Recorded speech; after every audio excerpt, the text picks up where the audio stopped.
Hello and welcome to this week's episode of Pickup Sports Talk Fantasy Edition. I'm Brandon Schiffman. And I'm Spencer Stein. This was another great week of football. I feel like I'm saying that every week. There's just football is the best time of year in my opinion. And let's hop right in. We're going to talk a lot more about teams and standings and players in our regular episode. So please like and subscribe and also check that out because in this we just focus on fantasy. So for example, the first guy we're going to talk about is sadly Allen Robinson. We're huge Bears fans and Allen Robinson has not been performing. And the main reason is Fields. We're going to talk about Fields playing more than the regular episode, so let's dive right in on why A-Rob has been playing bad, especially last week. Yeah, so to be honest with you, A-Rob is one of our wide receivers who's been somewhat consistently on the bust conversation. Every week. In our segment, basically, yeah. I think that largely has to do with inconsistent quarterback play. I don't think the Bears playbook is helping him necessarily. His route tree has looked very, very limited. And some of the balls he's getting from Dalton, and even Fields gave him, I think, a bad ball or two against Cleveland. So, yeah, it hasn't been great for him. So Nagy's utterly horrendous. The whole Absolutely. offense is playing poorly because Nagy's a terrible coach. Fields didn't look good. They haven't had a good quarterback so far. And last week we talked about how we are very sure Allen Robinson will be fine. Just because he's been fine every year, no matter if he has had a bad quarterback. But now it's not even the quarterback. Dalton actually didn't look terrible, in my opinion, in the past. It's Nagy. So we'll see if he can overcome that. I am switching from last week from being fully not worried to being a little worried. And this week is a good chance against Detroit, and I think this is honestly a season-defining week. I think if he has a big week, which I honestly predict, I think he will. If they play their cards right, the Bears will obviously get to that later. He could potentially have a great week, completely steer away all the doubters and everyone. But it's really hard to tell right now.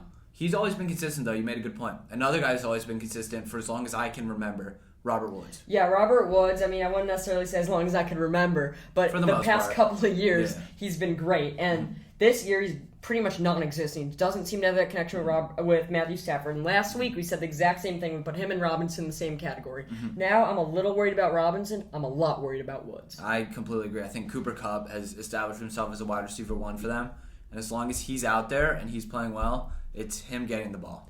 And I honestly think Woods will pick it up going forward, but he's not the number one receiver there. And Cooper Kupp's the deep threat, but the Rams are a great team, and I know they'll start factoring him in, especially later in the season. So I wouldn't be fully worried. I'm more worried about his numbers now, especially if your team's struggling, because if you drafted A-Rob or Woods in the third round, most likely maybe fourth, and they're not giving you this production, your team could be not playing well now, and it could put you out of position later, which is worrisome. Yeah, it's very problematic, I'd say, just because eventually Woods will have his good weeks, he'll get back. But you're losing critical games right now if you've guys like A-Rob and Robert Woods. Exactly, except for my team, still undefeated. Don't listen. This Don't week, listen. I We actually tra- both are still undefeated. Quickly, Yeah, we'll shout that out. can't wait to play you next week. But Oh, yeah. the other guy on my team now is DeAndre Hopkins, and I actually made a trade this week. I traded Mike Williams and Deebo Samuel for DeAndre Hopkins, regrettably at this point. Quickly want to just say that the team you traded him with was like zero wide Horrendous. receiver. It's the worst team. And honestly, I'm not giving up on that trade so far. It's obviously, if you don't know the rest of my roster, you'd say I'm stupid. But I also have Allen Robinson, Brandon Cooks, and Hollywood Brown. And I kind of just wanted to see if I can make my team a super team. I don't really need to win anymore, given I've won 3 of the last 6 years. So let's talk about Hopkins. He had an off week at 5.1. He's still averaging though 15.5 a game, given that. And Kyler's still probably my front runner for MVP. Maybe not front runner because I put him right there with Stafford and Derek Carr right now. But D-Hop's played. Carr? I think he's good. We'll talk about that more in the regular episode. I don't think Derek Carr's going to win it. I think just He's in the now, conversation. right now as things stand, he's one of the favorites. But Yeah. I don't think he's going to keep it up. I don't at all. But do you think Hopkins last week was an outlier? Do you think he could start doing this again? Because last season he did trail off the end of the season. People are forgetting that. And last week I just called him the best receiver in fantasy. So do you think I should start regretting that? I agree that he's the best receiver, not in fantasy, in football, though. I think in regular football, him and Devontae Adams are right there. And Tyreek Hill. And Tyreek Hill's there. Who's the best receiver in fantasy then? In fantasy, right now I gotta say Devontae Adams. We'll get to that later. We can debate that. I'm willing to openly debate that. That I'm fine with. What I do want to say about D-Hop, I don't think this is the new normal for him. He is probably one of the best quarterback plays. I'd say top 5 quarterback play. And he's the top 2, top 3 receiver in the NFL. He's fine. He will bounce back. The only thing I'm worried about is injury. We'll get to that later. He was questionable. He was injured. And that factored in his bad game. But Rondale Moore, Christian Kirk, A.J. Green are all stealing targets. I'm personally not worried as a D-Hop owner. Another guy I quickly want to get to who's just kind of become basically just the face of just underperforming wide receivers, Robbie Anderson. Had a huge year last year in Carolina, his first year there. Everyone expected big things. Thought he was going to be the wide receiver one. Has maybe gotten 6 receptions on the year. I mean, if you thought he was going to be the number one receiver in Carolina, you're tweaking because DJ Moore's the number one receiver. But I was expecting a decently big season out of him with Sam Darnold. They just don't seem to have the connection. If you think back to New York, no production. I thought that Robbie Anderson would have a good season because he had that connection with Darnold. But if you remember, he left the Jets. Him and Darnold just don't have that connection. And McCaffrey's going to be out. And they traded Dan Arnold, the number one tight end there. By the way, that trade was atrocious, but we can get to that later. For Jacksonville. Jacksonville got fleeced. We'll talk about that more in the regular episode, but I think this week he could be poised for some good production, but he right now is not trustable. I'd almost bench him. This is the last week I give him a chance just because I don't love Dallas' defense has looked good, but they still are not great in man coverage guarding those receivers, and with Christian McCaffrey out, he's going to get a lot of targets. I expect a bigger week out of DJ Moore. We'll talk about that more in our boom-bust predictions, but Robbie Anderson I'm terrified about. Absolutely. If he has a bad week this week, just put him on your bench for good. And you mentioned Dallas' defense. I quickly want to get to a guy on Dallas' offense. Amari Cooper. He had 38 points week 1. The last 2 weeks, I think he's put up a combined 13. You scared yet? A little. I mean, CeeDee Lamb's the number one receiver there. It's pretty clear at this point. And on any given game, Amari Cooper, I think, could score more points than him. But CeeDee's just a lot better than Amari Cooper. And I said Amari Cooper would last the beginning of the season and switch to CeeDee's offense. You think CeeDee's just kind of taking it? He's taken it sooner than I thought, but I knew it would happen at some point. Obviously, though, I still trust Amari Cooper. The number 2 receiver in any offense could still be huge. He's had some down weeks. So I think he will have those down weeks. He'll continue to have them, but he's still obviously a must start, and I still trust him overall. But with CeeDee there on any given week, honestly, either of them could put up 6. Especially if their offense gets shut down. There's only one ball, so... The biggest thing is red zone distribution, I think, and just targets overall. I think that's a huge factor with them. I think that CeeDee Lamb's been getting more targets. I think that Amari Cooper, he's a great route runner, could create separation and get quite a few more targets on any given night, like you said. But I think CeeDee Lamb is the more consistent option right now for the time being. I wonder if he still thinks he's the best receiver in the NFL when he's not even the best receiver on his team. But do you know why he's not getting the red zone touches? Is Zeke. Can't wait to get to that. I knew it. I knew Zeke would come back. Let's get to another guy. Tyreek Hill, we just talked about if he's right there at D-Hop. I thought after week 1 he might be the best receiver in fantasy, not D-Hop. But he's now at 2 down weeks. The Chiefs look atrocious. I'm so excited to talk about the Chiefs. But what do you think's going on with Tyreek Hill? I think it's just when the Chiefs play bad, he plays bad? I think that's what it is because we've seen greatness out of Tyreek Hill the past couple of years, and the Chiefs have been great when he's been great. When the Chiefs win, he's great. Not much more needs to be said there. What I do want to say about Tyreek Hill, Kelsey is getting a lot of targets. You can't ignore that. Kelsey, I think next year, get ready for this hot take, could be the number 1 pick in fantasy league. He's the most consistent player. He's the most consistent player, and there's no tight end that even match him. We thought Waller could be up there. He's not.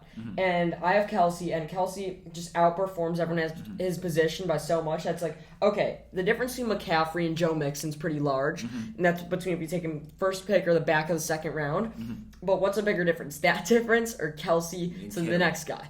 So I think Kelsey should be going in the first round next year. But Tyreek Hill, the reason we trust him is because he has big weeks when the Chiefs win. The Chiefs usually win. Yep. So I still trust him going forward. But I think he's a guy that's honestly a little boom or bust. Like, I do not see many 18-point weeks out of him. I think he scores either 10 or 30, which is honestly a good boom or bust guy to have. If your team's good, he could win you a league. But if your team's bad and he has a bad week, that could be an auto loss. So he's a risky play, but obviously still top 3 receiver. Yeah, another guy, huge boom bust guy, Tyler Lockett. I and maybe you seem to be the only people that predicted he wouldn't be probably a top 5 wide receiver in fantasy this season. I know with Tyler Lockett, great receiver, but you're gonna have great weeks and you're gonna have weeks where he gets 2 targets.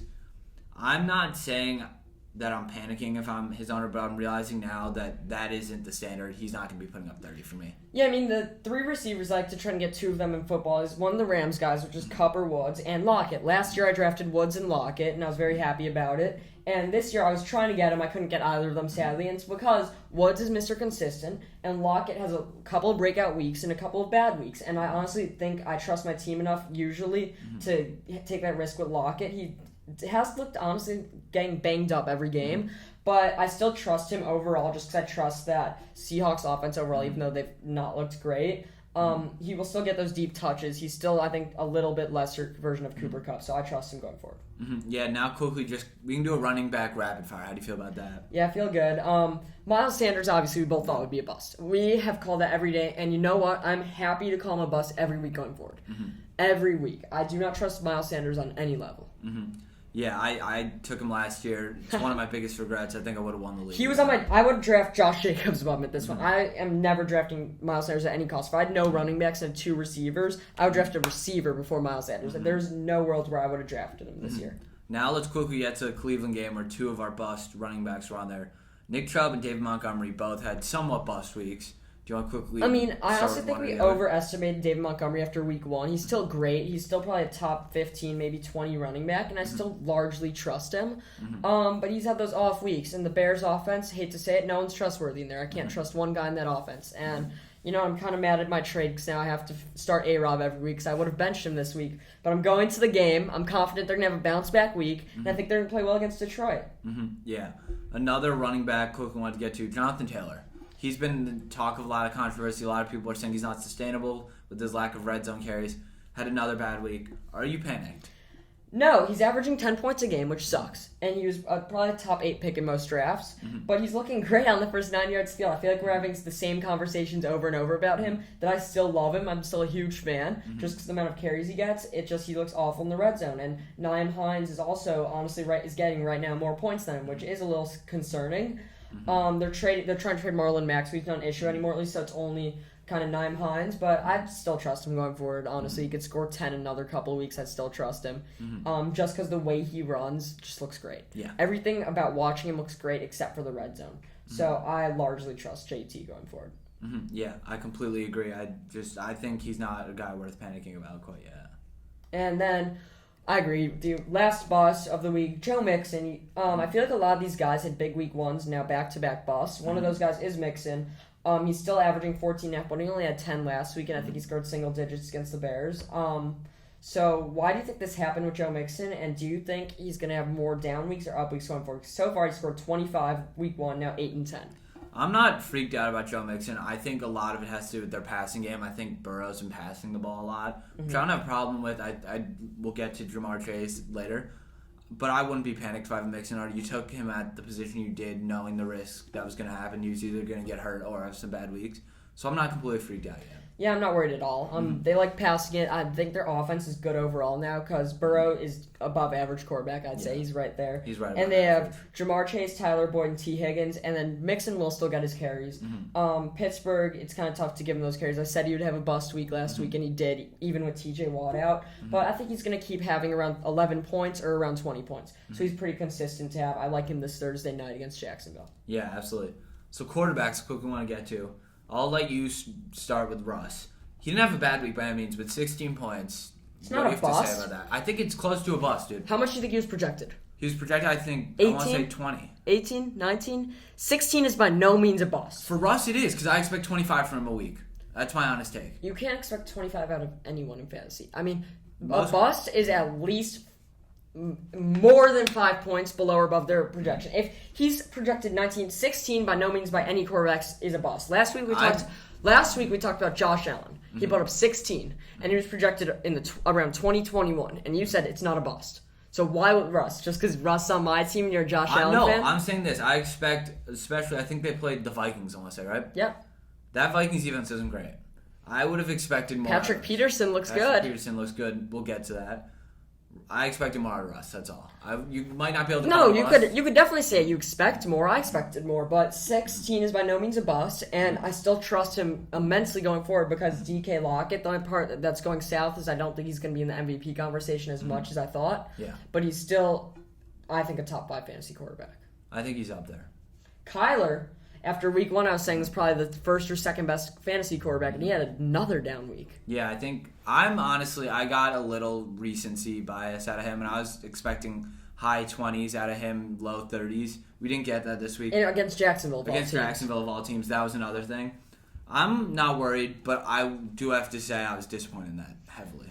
Same thing as D-Hop. Trust him going forward 100%. He's my number 2, maybe number 1 quarterback in fantasy going forward still. Yeah. Lamar's looking good. Josh Allen's looking good. And Mahomes is looking bad, but he's still Mahomes. There's no reason to worry whatsoever. Now quickly to tight ends. This is a short one. Short list with the tight ends. List. Even though you could say you could add Gronk, but that's more of an injury we'll get to that later. That was 9 points out of Gronk. I'm not Hawkinson. worried about that. Hawkinson.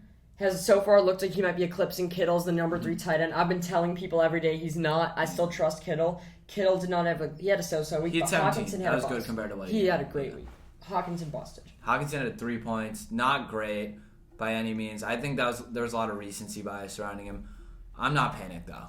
No, It's hard to panic. He's about still some of these. the clear number 4 tight end in fantasy. And you know what? Going into the season, I was thinking about drafting DeAndre Swift, but in all reality, you can't trust anyone in that Lions offense. As much as I love Dan If Campbell, Swift stays healthy, I don't know about that. he's still great, but I mean, you can't on a game-to-game basis. Anyone on Detroit could have a bust. That's true. You could say that about anyone, but you could say it especially about Detroit. 'Cause who knows? But I still love Dan Campbell. Still my favorite coach. League. If the Bears had Dan Campbell, we'd be 3-0. Sticking with Detroit, we're going to get to our booms. You mentioned him, DeAndre Swift. Let's get a rapid fire of quarterbacks.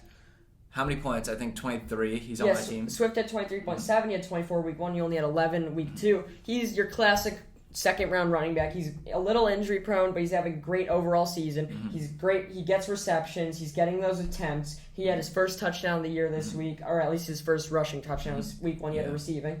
And you know what? He's a great guy to have. He's just someone you want on your team because you know what you're getting as long as he's not hurt. He's getting, 5 receptions a game, 8 carries a game, a touchdown maybe, He's a stud. around 20 points. Pure stud. He's the definition of stud. He's averaging 20. Not saying that's going to keep up, but I think next year he's early second round. Early second round rather than early third round this year. I'll let you take Zeke. Go ahead. Give me let's hear Zeke. it. Zeke's my guy. Zeke had a touchdown taken away from him. By the way, it wasn't a So did touchdown. Dak, but Did he though? Dak had a touchdown taken away from him. It was a the fumble. rushing touchdown. No, we're talking about something else. Okay, anyway. Yeah. But Zeke, yes, he didn't get in, but if he had that touchdown on top of it, he would have had 32 points. I knew he'd be fine. Tony Pollard is still there. I still don't think Zeke is going to be like this every week. I'm not going to say the first 2 weeks were outliers. I'm not going to say that, but I still trust Zeke as my lead back. And yes, I don't think he's worthy of the 5th pick anymore, but I think I'm getting what I expected. I expected him to have some bad weeks and some good. I thought week 2 would be better. Week 1's what I expected, and week 3's what I expected. Carolina's defense has looked good lately. I honestly think he's going to have another so-so week. It's all about if he could get a touchdown, then he's good. Pollard is still there. Pollard's not startable, though. He still did get 7.5 with Zeke there. Yep. So I trust Zeke going forward. Yeah, me too. I think Zeke, you're going to get around anywhere between 12 and 20 from him. I don't think he has any more sub-12 weeks. That could be wrong. I think you're wrong about that. As a Zeke owner, as Zeke's biggest fan, I still think that's going to happen. He's going to have some weeks where he scores, 8 or 9. He had his first week was 6. That was an outlier. His second week, he did have 17. People are forgetting that. People are forgetting that. People think that was awful. So I trust Zeke going forward to be a stud. He's basically, I trust him a little more than Swift. Actually, a lot more than Swift. But I was just saying, Swift's injury prone. That's my one. Swift's injury prone, but we know we're going to get out of Zeke going forward. And I also am a fan of their schedule. So I'm very happy as a Zeke owner. Another player who had a bad week 1 that had a huge week 3, Najee Harris. Najee's the only guy in that offense. Pittsburgh sucks. Pittsburgh is atrocious. They I'll have come out two to good offensive I players. am going to put them on blast in the regular episode, despite them having the best ready. coaching I'm in ready. football with Mike Tomlin. Their receivers don't even try. They're awful. They're TikTok boys. They can't do TikTok. anything on the field. Juju is awful. Maybe he'll get a touchdown. If he gets a touchdown, he has a decent week. Deontay Johnson's injury prone, And and he he has bad drops hands. the ball. He drops the ball. Claypool's young. Claypool was not ready for that. He thought he was all that after having a couple good weeks last year. There's no one to trust there. And Roethlisberger should be out of the league. Roethlisberger's horrible. Out of the league. He is a bottom 5 quarterback. There's no one to trust there. And Najee, it's such a shame. It's such a shame because he could have had a first year similar to Saquon. I genuinely believe that. The way he runs is something you rarely see. The way he ran at Bama was crazy, and he has no O-line. It is so tough for Najee, but at least he's going to start getting... And they also throw the ball a ton. Why is Roethlisberger throwing the ball, I think, 63 times last game? There's no reason for a terrible quarterback to be throwing the ball 60 times a game to mediocre receivers. Can't get it out receivers. of the 10-yard line. It's crazy. With no O-line, there's nowhere to go on offense for them. They are the only offense worse than the Bears right now. They have no offense, and all they can do is give it to Najee and hope that he could juke out all 4 defenders that get past the line. There's nothing they can do when Roethlisberger sucks, the receivers are mediocre, and the O-line is awful. All because Najee can't get out. All they can hope for is a lucky O-line block and Najee to do his thing. So going forward, I trust Najee. Everyone else sucks. If you're a Steelers fan, tough. Your 17-year streak's over. Speaking of another team that's been a modern-day tragedy, let's get to the Jacksonville Jaguars. One of their boys, James Robinson, huge week. I want to say Finally. 26 points, 25 points.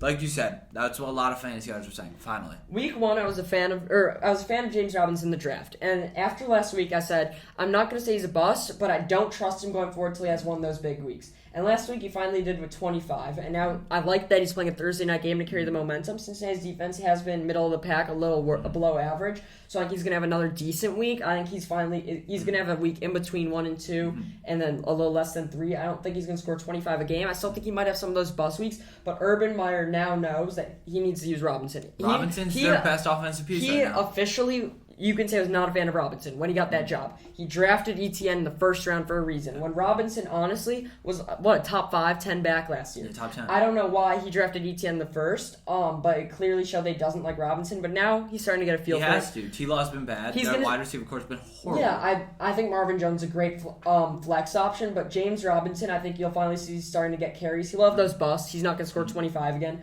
but I think you could see him meeting his projection again. Mm-hmm. You got to Saquon a little bit when we were talking about Najee. He got his first touchdown in 2 years. I was excited, being that I have him in one of my leagues.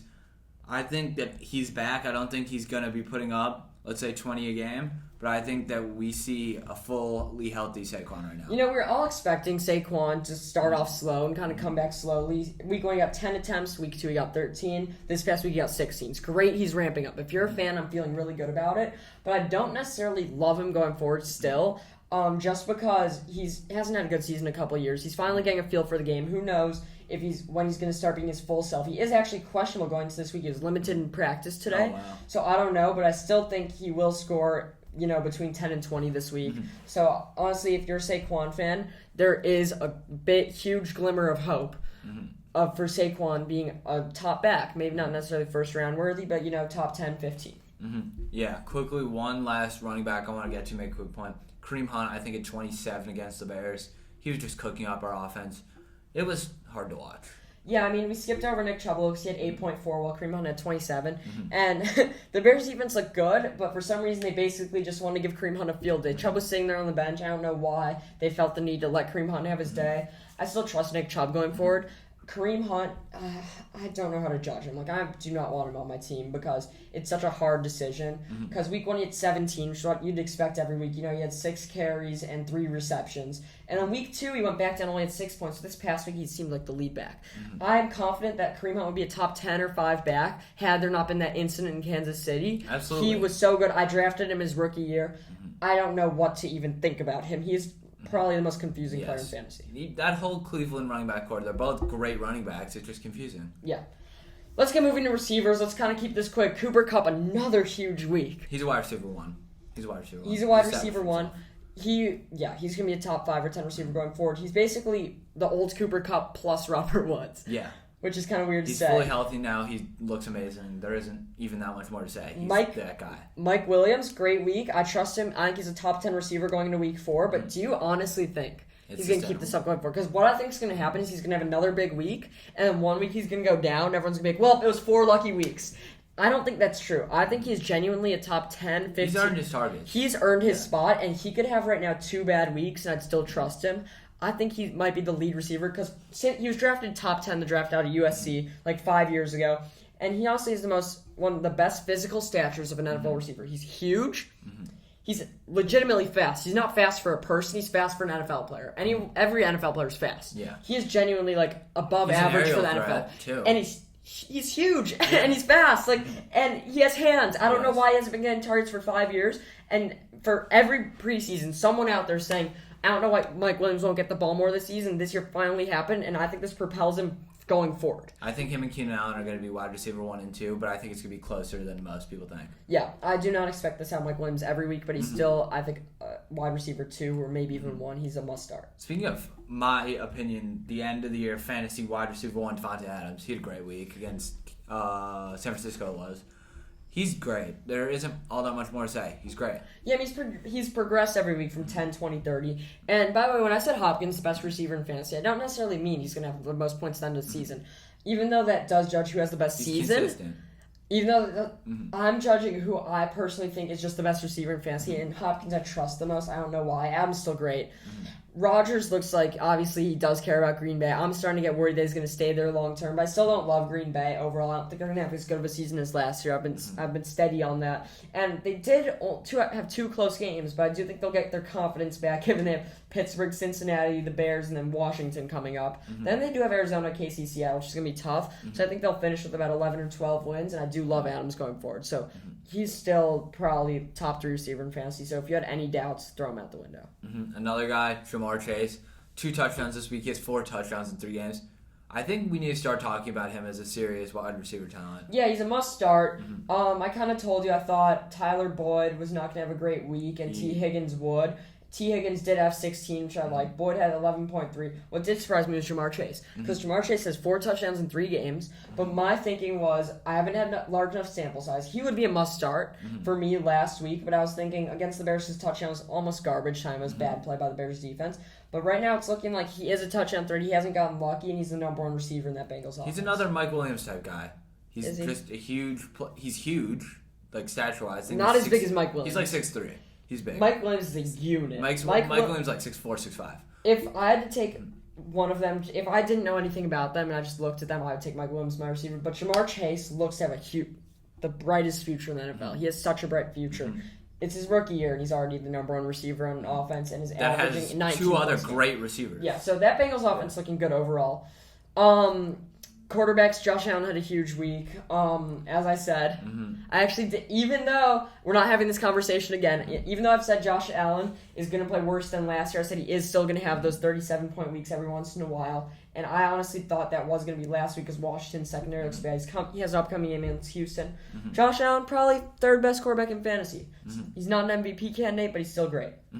I want to quickly shift gears to LA, where we saw the battle of 2 of probably the top NFC teams in the league. We saw the Buccaneers versus Rams. Yeah, sorry, I blanked on that. That's 2 MVP candidates right there playing. Both of them had great weeks. Tom's not an MVP candidate. Dude, he's up there. He's up there, but he's being talked about more than normal. Yeah, I can't even explain how excited I am for this week's matchup, Patriots-Buccaneers. Please tune to the regular episode. I'm going to hype that up so much. He had a great week. He had 28 points. I trust him going forward, and it's kind of funny how he's the number 1 quarterback without even being a running threat. But he did get a rushing touchdown this week. I think it was from the 1-yard line. He dove in. I was expecting that. On the other side, Stafford's looked great too. He's still the only number 6 quarterback in fantasy, but he scored 30 this past week. Him and Cooper Kupp, if you could have both of them, great connection. Yeah, that's a great connection. I'll probably get you an extra couple points every week just off the touchdown. The other LA team, Justin Herbert, Eckler scored 22, Keenan Allen scored 19, and Mike Williams scored 33, as we said, which obviously led to Herbert having 30. It's really like a boom or bust for their whole offense. Yeah, their whole offense, they move as one. But they look to have great chemistry. I love Herbert is like a blessing from God for the Chargers. He's the best. He's the only good quarterback in the last 2 years to be drafted, except for Burrow, who's a little above average. Herbert's a star, period. Yep. Now let's get into some injuries. There were quite a couple interesting ones, starting with CMC on Thursday night. I think he's supposed to be out 3 to 6 weeks. I'm scared. I think saying there's been some interesting injuries an understatement. Yeah. Christian McCaffrey's the biggest injury in football that could have happened. Every year. It happened last year, too. He had a completely healthy career in the high school at Stanford in his first couple of seasons, till last year he got hurt. And this year already pulled that hamstring again. He's the best player in fantasy by so much, except for maybe Kelsey. That's crazy. And if you're a McCaffrey owner, that honestly could ruin your season. Tough. Because you took him first. Try to get Chuba Hubbard. I still don't even know how great he'll be. I mean, if you have no one on your bench, you'll have to start him. I honestly like guys like Zach Moss more than him. But it's just devastating. Yeah, another big injury. A.J. Brown got hurt. That's just... What did I say last week? I said he's one of the most overrated players in fantasy, and I didn't say that he's bad. I said purely overrated's the word. And overrated doesn't mean he's bad. Yeah. Overrated just means if you drafted him in the 20th pick...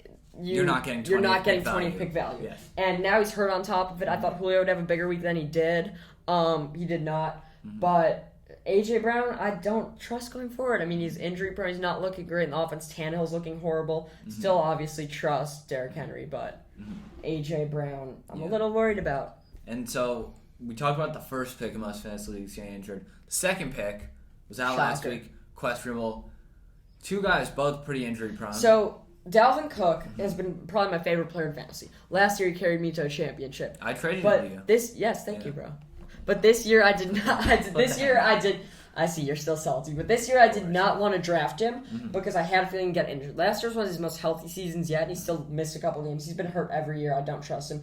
Alexander Madison, though, is to be trusted if Dalvin Cook's out. Yep. Another guy I quickly want to get to, James White from the Patriots. The only thing that I wanted to highlight this, that it'll probably uptick guys like Damian Harris and their carries. I actually disagree. I mean, James White's the passing back and he's the third down back. I don't think really he steals many carries from Harris. Harris is still fine. He's a bench running back. There's nothing better. But this sucks for James White owners because I know he was being played every so often, especially to fill in his injury. And now it's looking like he could be out for the year. I think if you have James White, it's time to drop him. It's expected to be season-ending, so it's just sad for him. He's felt like to be a fantasy bench staple, so it's kind of weird seeing him go down. So now we'll quickly get to our waiver wire pickups. We've already teased Chuba Hubbard and Alexander Madison. Let's quickly get to Peyton Barber. Yeah, from the Raiders. Josh Jacobs injury prone every year, and it's shocking to me that Peyton Barber ended up being the lead back this week. So if you have Josh Jacobs, pick him up. Kenyon Drake pick him is up. crazy. Kenyon Drake, I feel like, has been drafted mostly, so it shocked me that Peyton Barber was playing better than Kenyon Drake. Absolutely. Another guy, I'll let you take this because you were the one who actually made this point to me. You can have it. Christian Kirk, let's hear what you got to say. Yeah, similar to Rondale Moore last week. I'll take Christian Kirk. For me, I want Christian Kirk bad because I have Hopkins, so I don't know what's going down. But Christian Kirk has really performed every single week. So if you have him, he's a good guy to store on your bench. He could end up filling in during bye weeks. He's trustworthy. Another guy that could fill in during bye weeks who I also want was Mike Gesicki. Yep. I just don't even need him because I have Kelsey. But he has looked good this year. Last year I started him a couple weeks. He was looking like he could break out. This year it's looking again like he's just consistent, probably tight end 12, 13. Yeah, right in that range. Another guy I want to get to just because of a team with a ton of injuries, Tim Patrick, KJ Hamler, and Jerry Jeudy both out for extended time. Tim Patrick will be getting receptions along with Cortland Sutton. Cortland Sutton's not on waivers. Tim Patrick he's getting a ton of targets. He's got to look into. Yeah, and I had Noah Fant last year too, and I always thought it was him when Tim Patrick caught the ball. So I recommend getting him. He could be a good guy. I want to get to one last guy, and this one I really want to take the spotlight with, Kirk Cousins. I got him. Now, Kirk Cousins, I want to pick up so bad, even though I have Russ, because I think he's such a tradable asset. He scored 22, 25, and 25 the last 3 weeks. He's so consistent. He has one of the best receiving cores in football. Last night, me and Brandon were talking about our waiver order pickups. I actually didn't tell him Kirk Cousins. And I picked him up because Brandon was anyways. one pick ahead of me in the waiver order. He was at the top of mine. Brandon got him. So sad. So I guess I didn't really need to hide that from him. But Kirk Cousins looks like he could be a startable quarterback, especially if you have a guy like Tannehill. Yeah, absolutely. Let's get to our Week 4 predictions. Give me a boom. Boom I want to start with is the Titans offense overall. I think A.J. Brown won't necessarily boom. I know it's kind of more Brandon, but obviously I have nothing to say. They're playing the Jets. I think that's all I have to say. I think against that Jets defense, they're going to boom. If A.J. plays, he'll probably have a below average A.J. Brown week because he's been hurt. But that does take away targets from guys like Julio. But I will tell you this. You were talking about Tannehill having a good week. I don't think that's going to happen. He's going to have a good week against the Jets, obviously. I don't necessarily think just because he's playing the Jets he's going to have 30. Because I think Tannehill has looked awful to me this year. So I think Julio Jones walks out 22 to 24, and I think Derrick Henry has a big week too. I will bet you so much money on the under 22 for Julio. I mean, I don't know. We'd have to look at the Let's move on. money line for that. Atlanta has got Washington this year. Washington was expected to be such a good defense, and honestly, their line has been good. That's what I was expecting. But their secondaries looked atrocious, utterly. Josh Allen had a huge week last week. Do you think the same's in store for Calvin Ridley? I think he's bound to have another good week. I think this will be more than 19.5, though. I think this will be the week where he shows why he was that second-round receiver. And yeah, I don't think there's much more to say with that. And do you think the lead back there, by the way, I just want to get into this real quick, is Mike Davis or Cordero Patterson? It's honestly hard to tell. I've watched a couple of their games now, and it seems like they're having identity crisis as a team. I mean that. Yeah, they're not looking like they could win games. One more is Antonio Gibson. I know that's kind of one you in that same game. I like Antonio Gibson this week. I think he will have a big week against that Atlanta defense, which has been pretty bad. You know what? Antonio Gibson does not seem to be doing what he was drafted for. I mean, he had one huge carry last week, and that ended up going for a touchdown. He still only had 17 with that, and I think that was in that one play, it was 14 points. He scored 17. So if you take that away, he scored 11, 9, and 3 in the last 3 weeks. So I don't necessarily think he's going to boom. I just think he'll have a big week because his expectations are getting lower and lower and lower. That's true. That's my take. Boss, Tyler Lockett, we've both talked about. You think he's going to have another down week? I'm going to say I don't necessarily think he's a boom. I think it could go either way, but I definitely don't trust him to necessarily have 30. Yeah, another bust you and I agree on, Miles Sanders. He's bust for the rest of the season. That's our Pickup Sports Talk take right now. Miles Sanders bust for the rest of hate the to year. get in the way of your thing, but I actually disagree. Oh. Miles Sanders, I've said so many times I wouldn't want to draft. I wouldn't want to start. I'd literally bench him, except for this week because he's playing the Kansas City Chiefs, who's literally are allowing 30 plus a game. And Miles Sanders did have a decent week 1. I hate him as a player. I do not want to draft him. But he is in store, given that they're playing the Chiefs, to have a big week, and I don't What do you necessarily consider a big week out of him? That's what I'm curious I don't about. think he's going to be a boom, but I think given that he's only projected 14.5, he will eclipse that. Just because the Chiefs' defense is atrocious, and I don't necessarily know how much I trust Jalen Hurts with Rieger and Devontae Smith, so I think he will get a reception. I think he will get 1 touchdown, which honestly propels him all the way. That's in one play, about 8 points. So I think I am expecting not a boom, but not a bust. Oh, fair. My guy, this could hurt you because you just traded for him. DeAndre Hopkins. I don't think he's going to have a bad week, but my fear is he's not healthy and they're up against a good defense. So that's why I'm saying what I am. And also, you made a good point earlier. A lot of guys are taking targets from him. Yeah, that's a joke that you think he's going to bust. He scored 5 last week. He was banged up. He's DeAndre Hopkins. He does not do that 2 weeks in a row. Yes, I'm just saying he's hurt. not anymore. I mean, they kind of went easy on him last week. He's playing the Rams. Jalen Ramsey will heavily impact that. However, he's still DeAndre Hopkins. He doesn't have 2 bad weeks in a row. And yes, some receptions are being stolen from him. If he was playing anyone but the Rams, I'd actually call him a boom. Because he's playing the Rams, I think he's going to have a 15, 16. What's his over-under in your eyes? My eyes, 15. 15, 16. Do you think anything... I feel like he's one of those guys where anything below that number would be considered a bust for him because his ceiling is that high. That's what's a shame, but Yeah. still top 3 receiver in football. It's still on my team. We're each undefeated. That's how you know you could trust us here at Pickup course. Sports Talk. Please hit us up with a like and subscribe and check out our regular episode because this week we legitimately have so much to get to with college football, and I'm so excited to hype up Brady's return to Gillette. So please check that out, and thank you all for listening. Yeah, it's going to be one of our best episodes on the main channel. Just like and subscribe. Follow us on all of our social media. It's great. We're really happy. Thank you for listening.